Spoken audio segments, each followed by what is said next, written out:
বয়স তো কম হইলো না তো। এবার কি মেয়ে দেখতে যাবি বিয়ের জন্য? বিয়ে শাদী তো পছন্দই না। ঠিক আছে, তুমি যখন বলছো তাহলে বিকেলে যাব। ওই মেয়ে খুবই ধার্মিক, ভদ্র ও পর্দাশীল। আচ্ছা চলো দেখি। কেমন আছেন মাসিমা? এই হলো সেই মেয়ে যার কথা বলছিলাম। ভেতরে এসো প্রিয়। কেমন আছেন? ভালো। আপনি আপাতত কি করেন? আমি ইমোতে ভিডিও কলে ফ্রিল্যান্সিং করি। সেটা আবার কি? 1 মিনিট অপেক্ষা করুন, আমার কাস্টমার কল দিছে।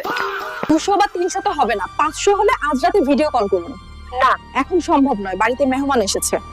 ঠিক আছে, আমি এখন ফোন রাখছি। ধার্মিক, ভদ্র ও পর্দাশীল। বিয়ের গুষ্টি মারি এইসব দেহ ব্যবসায়ী রে আমি বিয়ে করতে পারবো না। ও হইলো দেহ ব্যবসায়ী। পালাও এখান থেকে। আমি আর জীবনে বিয়ে করবো না।